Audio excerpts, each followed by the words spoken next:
Radhe Radhe dear students. आज हम BSc first semester botany का फर्स्ट यूनिट डिस्कस करने जा रहे हैं, जिसमें हमारा टॉपिक है introduction to Indian ancient Vedic and heritage botany and contribution of the Indian botanist. सबसे पहले हम हेडिंग को समझते हैं कि यहाँ पे क्या पूछा जा रहा है। Introduction to Indian ancient Vedic and heritage botany. यहाँ पे हमें इंट्रोडक्शन देखना है इंडियन एंशिएंट एंड वैदिक एंड हेरिटेज बॉटनी का। हेरिटेज बॉटनी क्या होता है? हेरिटेज बॉटनी मतलब होता है कि विरासत वनस्पति विज्ञान, यानी कि जो वनस्पति विज्ञान हमें पुराने समय से मिला हुआ है उसे हम क्या बोलते हैं? Heritage botany. And contribution of the Indian botanist. And ancient time में जो इंडिया के बॉटनिस्ट थे उनका कंट्रीब्यूशन क्या था हेरिटेज बॉटनी में। आई होप आपको हेडिंग समझ में आएगी। हम एक बार फिर से रिपीट कर दे रहे हैं। Introduction to Indian ancient Vedic and heritage botany and contribution of the Indian बॉटनिस्ट्स।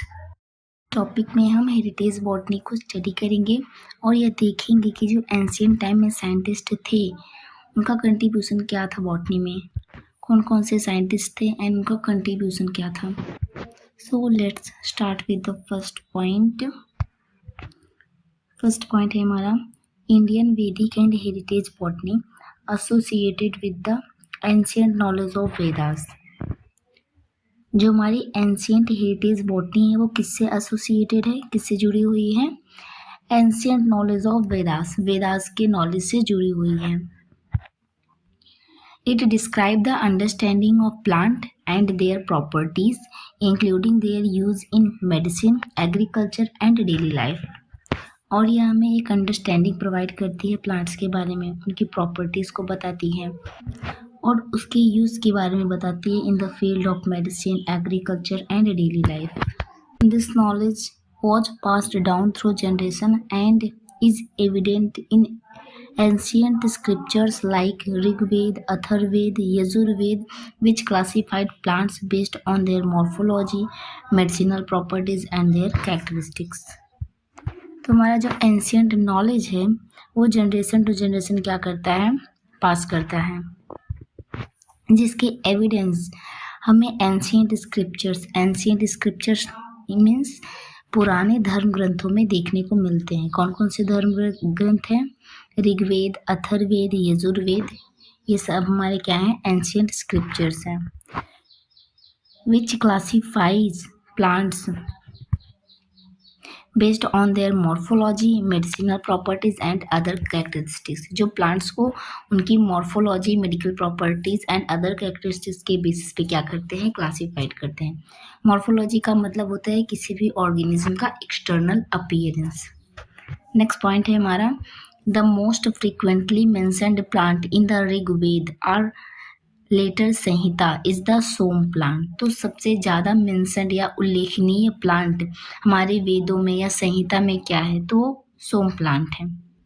The second most mentioned plant in was people और द अश्वत्था ड्यूरिंग द वैदिक period. Second most mentioned plant कौन सा है? पीपल, जिसे हम अश्वत्था के नाम से भी जानते हैं। ऋषि Parasar is known to be the pioneer of many botanical discoveries. He was the first person to explain the structure of plant cell in his Sanskrit work वृक्ष आयुर्वेद। ऋषि परसर को हम अग्रदूत समझते हैं किसका? बॉटनिकल डिस्कवरीज का। पायनियर्स मतलब होता है अग्रदूत। He was first person to explain the structure of plant cell. इन्होंने ही सबसे पहले क्या किया था? प्लांट सेल के स्ट्रक्चर को एक्सप्लेन किया था अपने संस्कृत वर्क में, जिसका नाम है वृक्ष आयुर्वेद। नेक्स्ट स्लाइड है हमारी। Professor Birbal Sahni was one of the greatest Indian scientists. He was famous specially for his work in the field of paleobotany. Birbal Sahni क्या थे? वो फेमस थे किसकी स्टडी के लिए? पैलियोबॉटनी।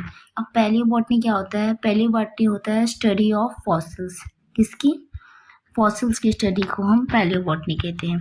आपको भी फॉसिल्स के बारे में नॉलेज नहीं होगा, बट आपके आगे जो सिलेबस है उसमें फॉसिल्स के बारे में आपको पढ़ाया जाएगा। अभी आप इतना समझ लीजिए कि स्टडी ऑफ फॉसिल्स को हम क्या कहते हैं, पैलियोबॉटनी। और जो हमारे साइंटिस्ट थे बीरबल साहनी, उन्होंने स्पेशलाइजेशन किस में किया था, पैलियोबॉटनी में किया था। Panchanan Maheshwari is known as the father of the embryology in India. तो एंशियंट टाइम में पंचनान महेश्वरी को फादर ऑफ एम्ब्रियोलॉजी कहा जाता था। यहाँ पे हम सब एग्जाम्पल्स को देखेंगे प्लांट ग्रुप वैदिक पीरियड में। Examples of Vedic plant groups, first है ट्रीज, जिसे हम वृक्ष भी कहते हैं। The Rigveda mention trees as a distinct group highlighting their importance in the ecosystem. Rigveda जो है वो ट्रीज को एक डिस्टिंक्ट ग्रुप यानी कि अलग ग्रुप में क्लासीफाई करता है और उसकी इम्पोर्टेंस को बताता है इकोसिस्टम में। इकोसिस्टम क्या होता है, हमारे इन्वायरमेंट में जो भी बायोटिक एंड एबायोटिक कंपोनेंट्स होते हैं वो मिलकर क्या बनाते हैं, इकोसिस्टम बनाते हैं। बायोटिक कंपोनेंट्स कौन कौन से हो जाएंगे, जैसे कि प्रोड्यूसर्स हो जाएंगे, कंज्यूमर्स हो जाएंगे, एंड एबायोटिक कंपोनेंट्स कौन कौन से हो जाएंगे, जैसे कि सनलाइट हो जाएगी, टेम्परेचर हो जाएगा, मॉइस्चर हो जाएगा, etc। नेक्स्ट है हर्ब्स, जिसे हम औषधि भी कहते हैं। Herbs particularly those with medicinal properties are described in detail in the Vedas. Vedas में हर्ब्स को मेडिसिनल प्लांट्स के रूप में डिस्क्राइब किया जाता है। एंड थर्ड है क्रीपर्स, जिसे विरुद्ध भी कहते हैं।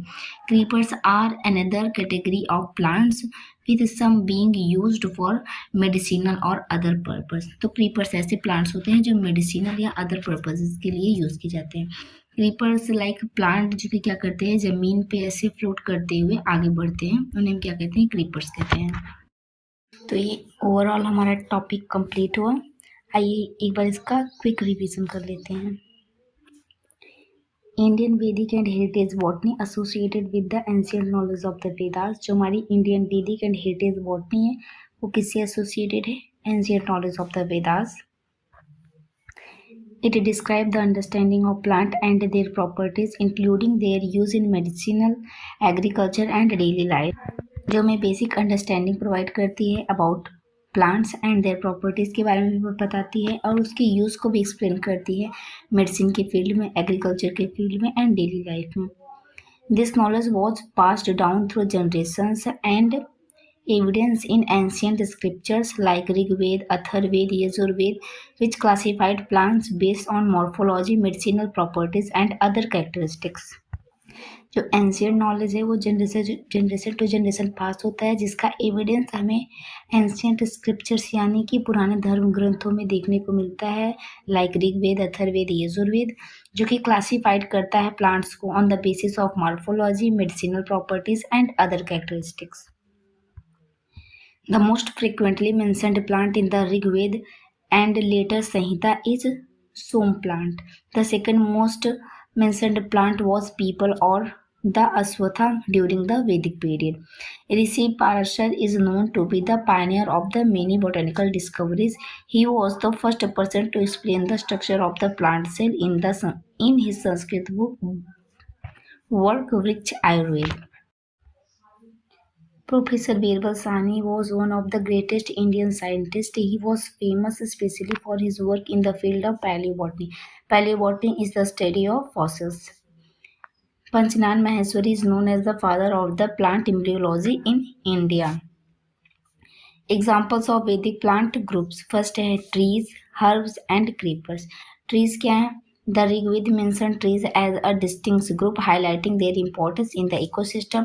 Herbs particularly those with the medicinal property as described in detail in the Vedas. Creepers are another category of the plants, with some being used for medicinal or other purpose.